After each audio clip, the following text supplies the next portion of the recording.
어느 신앙이 좋은 젊은 부부가 그 첫 아이를 낳았습니다.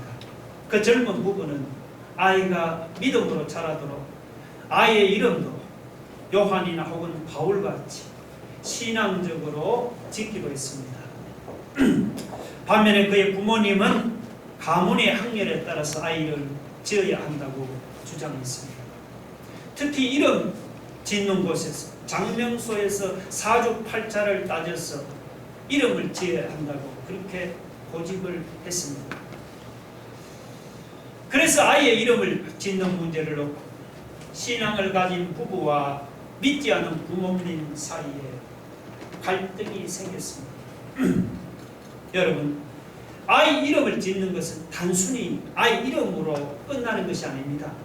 그것은 앞으로 그 아이를 어떻게 교육하고 그 아이를 어떤 사람으로 키우느냐는 것과 관계되는 아주 중요한 문제입니다. 젊은 부부는 첫 아이를 믿음으로 키우기를 원해서 아이의 이름도 믿음으로 지으려고 했지만 반면에 그 부모님은 아이를 자기 가문의 영광을 위해서 키우기를 원했습니다. 세례 요한이 태어날 때도 이런 문제가 생겼습니다. 엘리사벳이 기한이 차서 아들을 낳자 이웃과 온 친족이 함께 기뻐하고 즐거워했습니다. 친족은 제사장 가문을 이을 후손이 태어났다고 기뻐했습니다. 그 아이는 부모에게만 기쁨이 아니고 온 이웃과 온 친족에게도 기쁨과 즐거움이 되었습니다. 그런데 그 기쁨도 잠깐뿐이었습니다. 아이 이름을 짓는 문제로 친척들과 부모 사이에 갈등이 생겼습니다. 친척들은 아이가 제사장의 가문에서 태어났기 때문에 제사장의 가문을 잇는 이름을 지어야 한다고 주장을 했습니다. 그래서 아버지의 이름을 따서 사가랴로 지어야 한다고 고집을 했습니다. 요즘식으로 하면은 아이 이름이 사가랴 2세가 되는 셈이죠. 그런데 그 어머니 엘리사벳의 생각은 달랐습니다. 엘리사벳은 아이의 이름을 천사가 고지해 준 대로 요한으로 지어야 한다고 주장했습니다.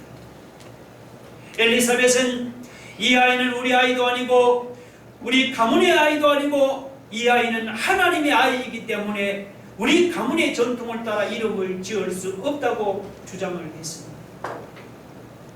그러자 친척들은 내 친족 중에는 요한이라는 이름이 없다면서 완강하게 반대했습니다. 자, 그래서 친척들은 아이의 아버지인 사가랴에게 아이 이름을 무엇이라고 지을지 몸짓으로 물어보았습니다. 그러자 사가랴는 서판을 달라고 해서 아이의 이름을 요한이라고 썼습니다.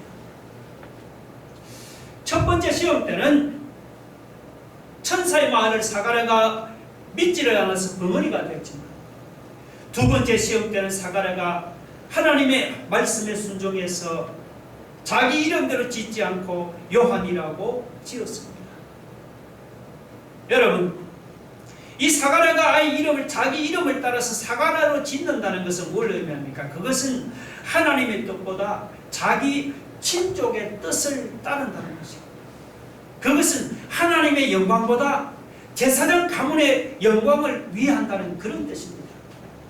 반면에 이 아이 이름을 천사가 가르쳐준 대로 세례 요한이라고 짓는 것은 그것은 친족의 뜻보다 하나님의 뜻을 따른다는 것입니다. 제사장의 가문의 영광보다 하나님의 영광을 위한다는 그런 의미가 담겨 있습니다. 사가랴가 만약 이 두 번째 시험에서 그가 하나님의 뜻이나 하나님의 영광보다 친족의 뜻이나 혹은 가문의 영광을 고집했다면 어떻게 되었을까요? 아마 그랬다면 계속해서 벙어리로 지냈을지도 모릅니다. 다행히 두 번째 시험 때는 사가랴가 하나님의 뜻에 순종해서 아이의 이름을 천사가 가르쳐준 대로 요한이라고 지었습니다. 그러자 어떤 일이 일어났죠? 그의 혀가 풀려서 말을 하게 되었습니다. 사람이 하나님의 뜻이나 하나님의 영광을 위해서 살아가야 하느냐, 아니면 자기 뜻이나 자기 영광을 위해서 살아가야 하느냐. 여러분, 이것은 사가랴만이 당하는 문제가 아닙니다. 예수 믿는 사람은 누구든지 살아가면서 이런 문제를 당하게 되어 있습니다. 오늘 저와 여러분이라고 예외가 아닙니다. 여러분은 만약 살아가면서 하나님의 뜻과 여러분의 뜻이 부딪힌다든지 하나님의 영광과 여러분의 영광이 부딪힐 때는 어떻게 하겠습니까? 사가랴나 엘리사벳처럼 내 뜻을 내려놓고 하나님의 뜻이나 하나님의 영광을 위해서 여러분 살아갈 것입니다. 아니면 사가랴의 친척들처럼 내 뜻이나 나의 영광을 여러분 고집하겠습니까?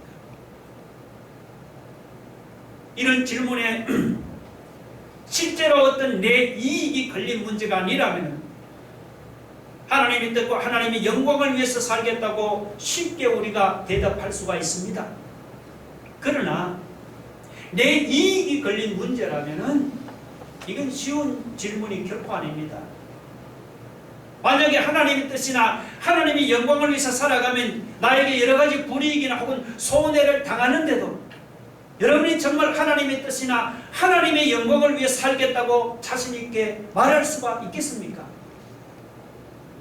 이건 결코 쉬운 문제가 아닙니다.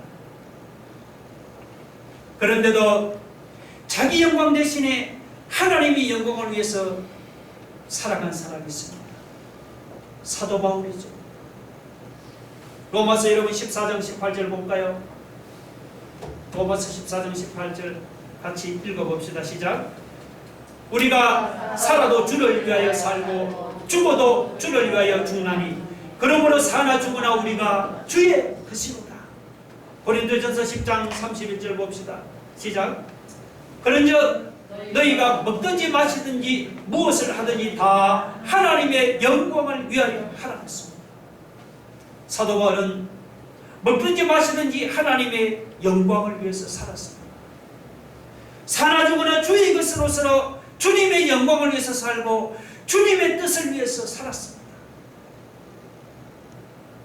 여러분, 우리가 손해를 보고 불이익을 당해도 정말 사가랴나 엘리사벳처럼 사도 바울처럼 우리가 먹든지 마시든지 무슨 일을 하든지 하나님의 영광을 위해서 살아가고 하나님의 뜻을 위해 살아갈 수 있는 믿음의 성도들이 되기를 주의 이름으로 축원합니다. 아멘.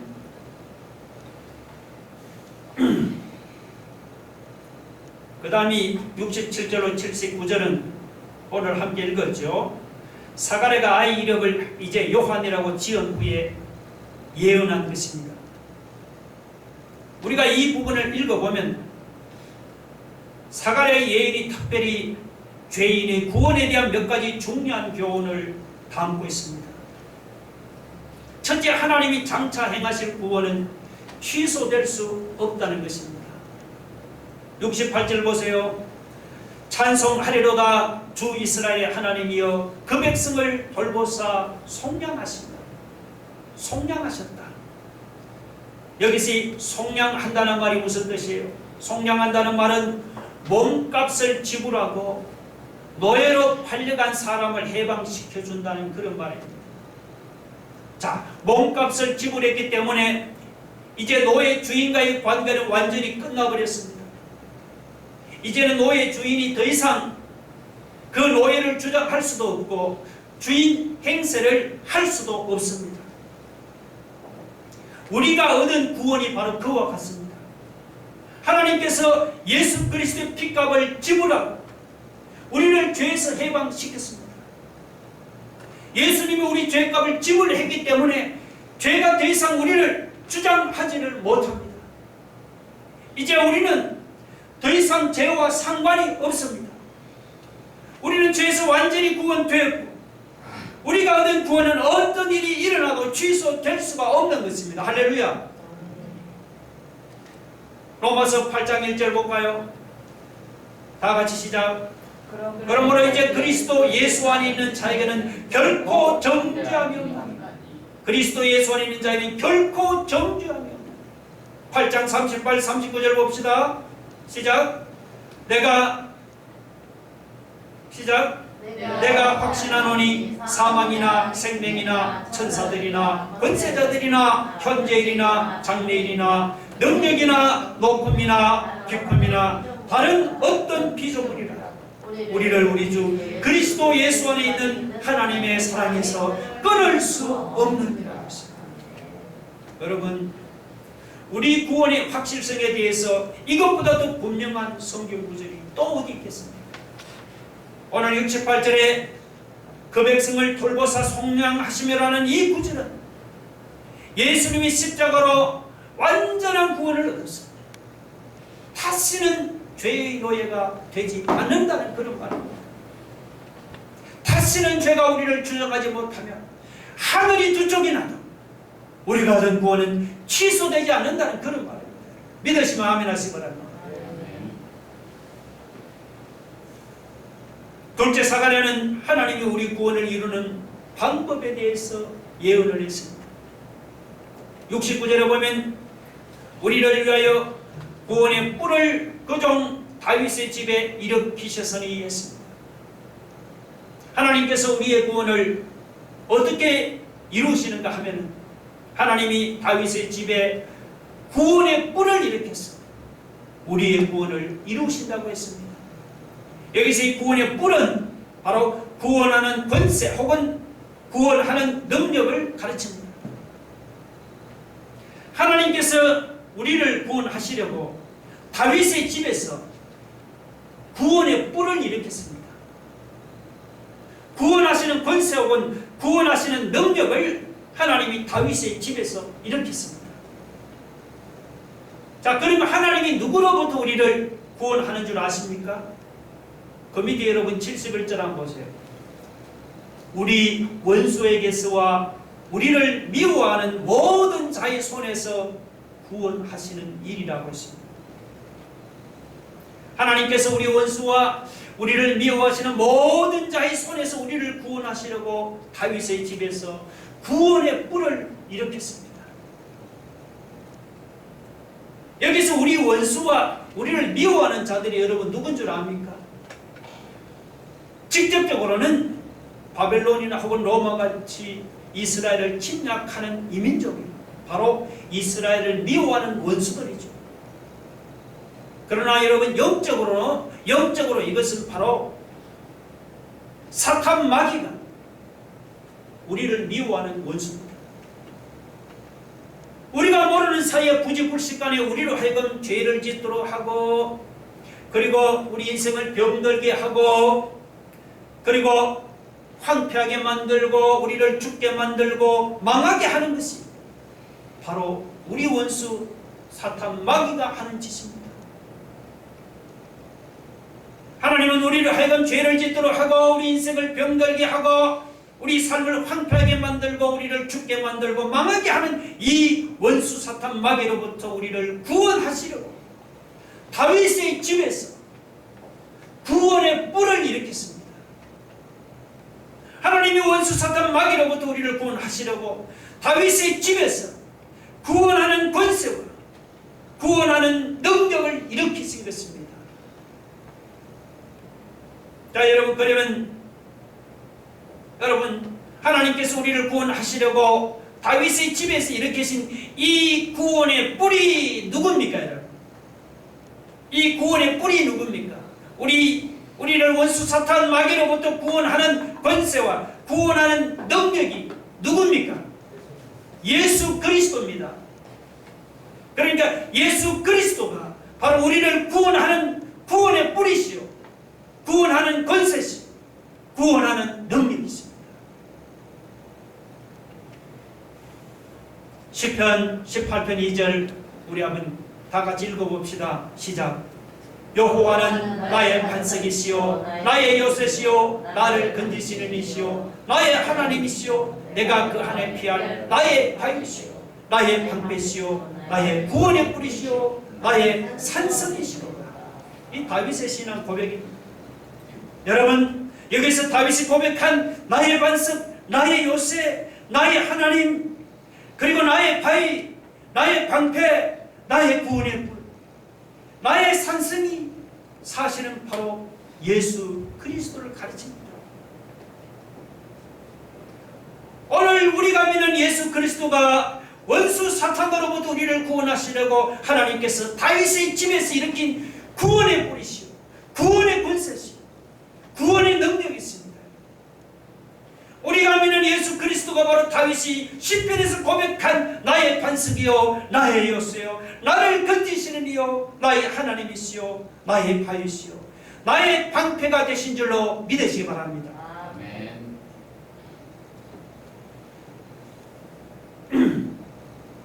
셋째, 사과는 이 구원의 뿔이 어쩌다 보니 다윗의 집에서 일어난 것이 아니고 구약 성경에 미리 예언된 일이라고 예언했습니다. 70절 보면 이것은 주께서 예로부터 거룩한 선지자 입으로 말씀하신 바와 같이라고 했죠. 여기서 이것이 무엇입니까? 그 앞에 바로 구원의 뿔을 가르치는 것입니다. 그러니까 구원의 뿔이 어쩌다가 우연히 다윗의 집에서 일어난 것이 아니라 말이죠. 이 구원의 뿔이 주께서 예로부터 거룩한 선지자 입으로 말씀하신 구약 성경의 그 예언대로 일어났다는 그런 말입니다. 그 밑에 72절, 73절을 보시면은 구약 성경에 미리 예언된 내용이 무엇인지 거기 잘 나와 있습니다. 72절 보면 우리 조상을 긍휼히 여기시며 그 거룩한 언약을 기억하셨으니 곧 우리 조상 아브라함에게 하신 맹세라고 했습니다. 하나님께서 그러니까 우리 조상을 긍휼히 여기사 우리 조상 아브라함에게 맹세로 하신 언약을 기억하셨다는 그런 말씀입니다. 여러분, 언약도 부족해서 맹세로 세우신 언약이라면은 하나님이 잊어버리실 리가 없잖아요. 하나님이 반드시 기억하실 언약입니다. 그러면 하나님께서 우리 조상 아브라함에게 이렇게 맹세로 약속하신 그 언약이 무엇입니까? 바로 그것은 하나님이 일으키신 그 구원의 뿔을 믿으면 누구든지 어렵함을 얻고 구원을 받는다는 그런 말이에요. 여러분, 이스라엘 백성들에게 있어서 가장 중요한 하나님의 언약이 있다면 바로 이것입니다. 그렇지 않습니까? 식물인간처럼 스스로의 힘으로는 하나님을 알 수도 없고 구원받을 수 있는 능력이 전혀 없는 것이 우리 인간입니다. 그래서 하나님께서 우리 인간을 불쌍히 여기서 아브라함에게 약속을 주셨습니다. 그 약속이 무엇이죠?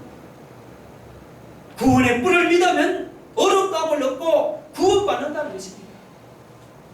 이것은 약속보다 뭐라고? 더 믿을 만한 하나님이 맹세로 세운 것이라고 했습니다.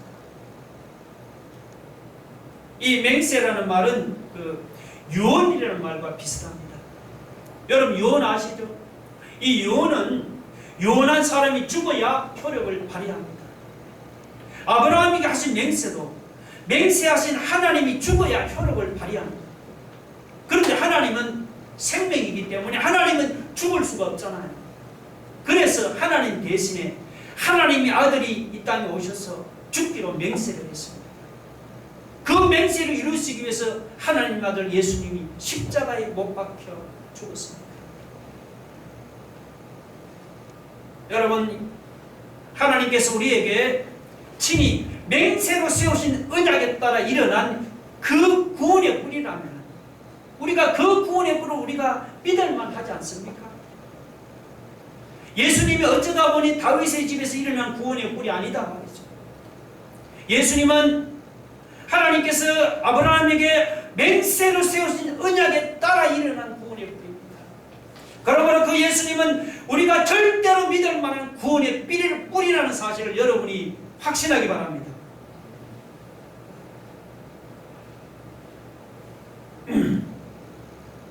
그 다음 넷째, 사가랴는 하나님이 죄인을 구원하신 목적을 예언했습니다. 여러분, 하나님께서 우리를 구원하신 것은 내 정욕대로, 내 마음대로 살도록 하기 위해서가 아닙니다. 혹시라도 그렇게 생각한다면 크게 오해했습니다. 75절 보면 종신토록 주의 앞에서 성결과 의로 두려움이 없이 섬기게 하리라 하셨도다 했습니다. 하나님이 우리를 구원하신 것은 우리를 종신토록 하나님 앞에서 성결과 의로 두려움이 없이, 그러니까 우리로 하여금 하나님을 섬기도록 하기 위해서 우리를 구원하신 것입니다.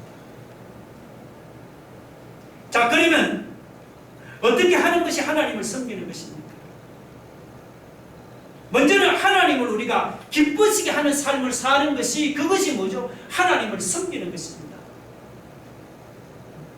예수 믿기 전에는 더럽고 불의한 생활을 했습니다. 그러다가 예수 믿은 후로는 이제 우리 삶이 하나님을 기쁘시게 하는 오늘 성결하고 의로운 삶으로 바뀌었습니다. 75절 보니까 주의 앞에서 성결과 의로움으로 살아간다. 여러분, 이렇게 변화된 삶 자체가 무엇입니까? 그것이 바로 하나님을 섬기는 것입니다. 더 나아가서 변화된 삶뿐만 아니고 예배를 통해서도 우리가 하나님을 섬길 수가 있습니다. 예수 믿기 전에는 죄를 범하는 데 사용하던 이 몸으로 이제는 우리가 하나님을 찬송하고 하나님께 기도하고 예배 드리는데 이 몸을 사용하는 것이 바로 그것이 뭡니까? 이게 하나님을 섬기는 것입니다. 이렇게 우리로 하여금 하나님을 바로 섬기도록 하기 위해서 하나님께서 우리를 구원하십니다. 여러분, 고급 호텔이나 혹은 고급 음식점의 직원은요, 대통령이나 혹은 유명 인사를 섬기는 것을 가장 큰 영광으로 그렇게 생각합니다. 그러면 우리 구원받으실 때 가장 큰 영광은 무엇입니까? 그것은 바로 우리를 죄에서 구원하신 하나님을 섬기는 것입니다.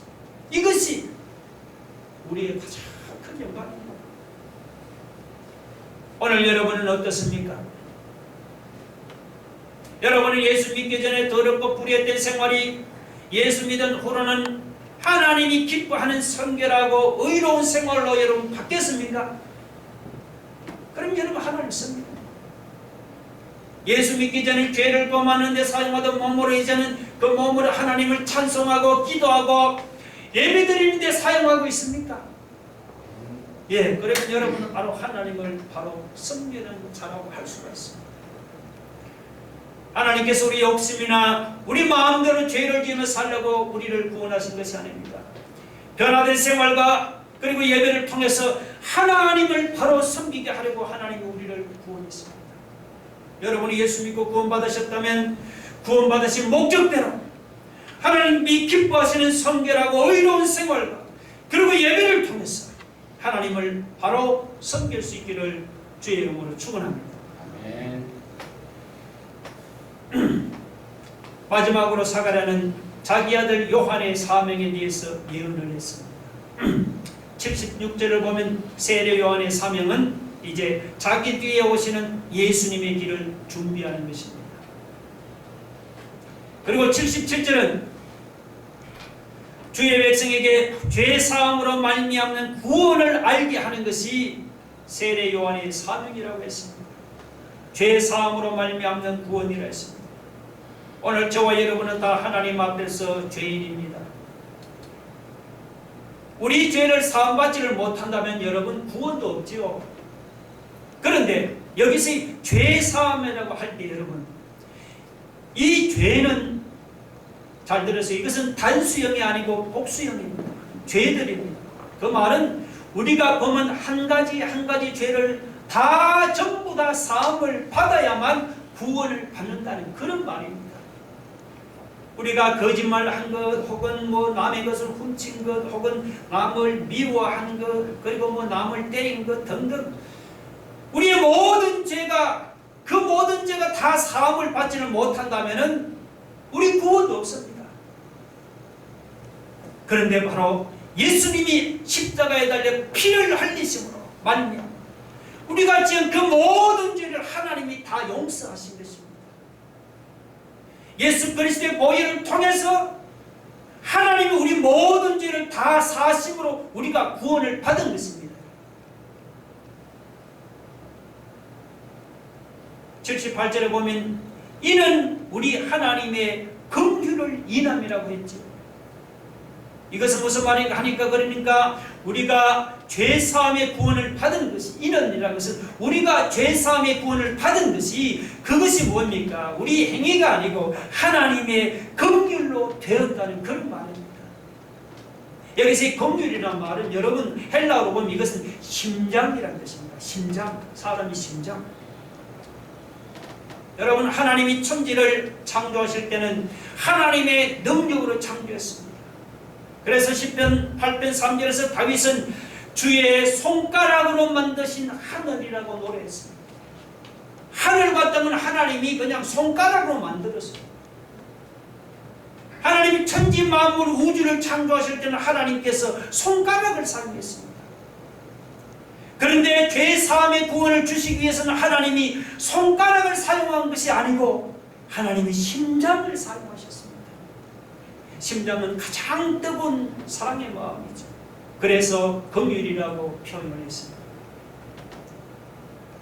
천지를 창조하실 때처럼 하나님께서 손가락으로 우리 죄를 용서할 수가 없었습니다. 하나님께서 우리 죄를 사하기 위해서는 하나님의 아들을 십자가에 못 박는 커다란 대가를 지불해야만 했습니다. 하나님께서 우리 죄를 사하기 위해서는 심장이 터지는 듯한 아픔을 당해야 했습니다. 하나님의 이런 긍휼이 있었기 때문에 우리가 죄 사함을 받을 수가 있었던 것입니다.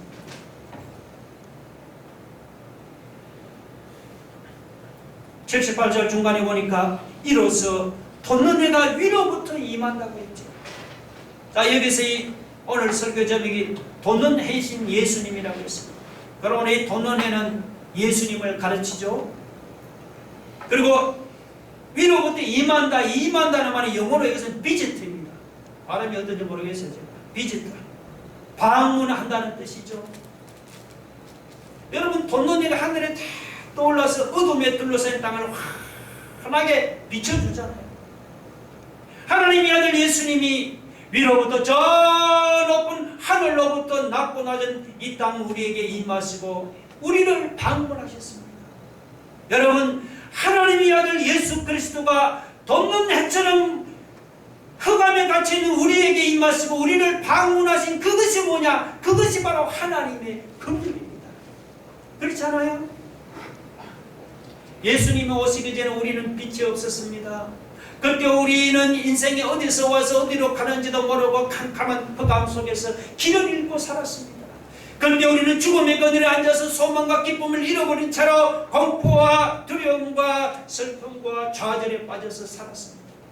그런데 우리는 평강이 무엇인지도 모르고 살았습니다. 항상 무엇인가라고 또 쫓기는 듯이 불안하고 염려하고 근심 속에서 살았죠. 그런데 우리는 서로 다투고 불화하고 갈등하면서 살았습니다. 예수 그리스도께서 이 땅에 오시기 전에 우리는 평강이 무엇인지 도무지 몰랐어요. 그런데 예수님이 돋는 해처럼 방문했습니다. 여러분 78절 보세요. 이로써 돋는 해가 위로부터 우리에게 임하여 어둠과 죽음의 그늘에 앉은 자에게 비치고 우리 발을 평강의 길로 인도하시리로다. 예수님이 돋는 해처럼 방문하심으로써 어둠과 죽음의 그늘에 앉아있던 우리에게 여러분 빛이 비쳤습니다. 불화하고 다투고 갈등하고 불안하고 염려하던 우리에게 하나님의 평강이 임했습니다. 아직도 그런데도 어둠 속에서 길을 잃고 죽음의 그늘에 앉아서 공포와 좌절에 빠져서 살아갑니까?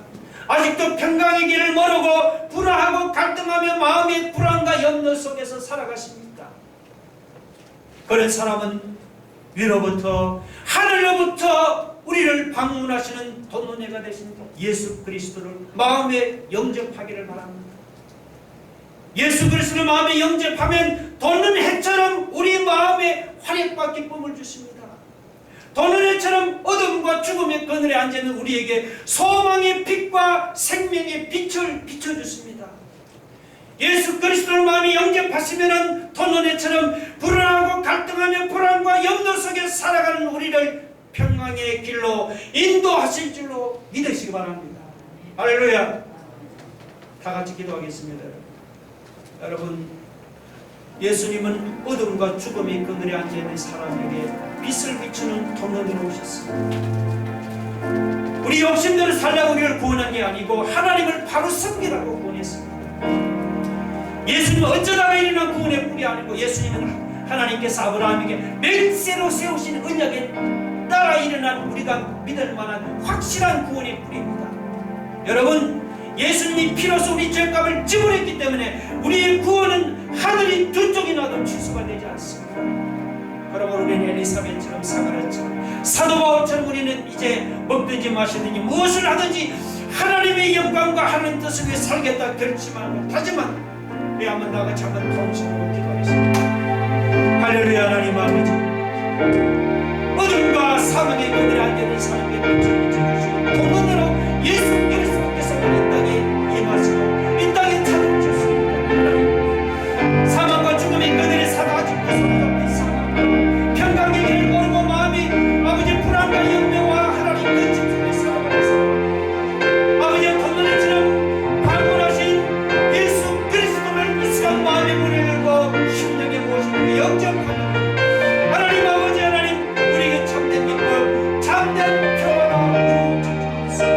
하나님 아버지 엘리사벳처럼 사가랴처럼 사도 바울처럼 이제는 어떤 일마시되 무엇을 하든지 하나님의 영광과 하나님의 뜻을 위해 살아가는 믿음의 성도의 삶을 살겠다고 다짐하고 결단하는 우리 성도들 되게 하여 주옵소서. 예수님 이름으로 기도 올려옵나이다. 아멘. 다 같이 기립하시겠습니다.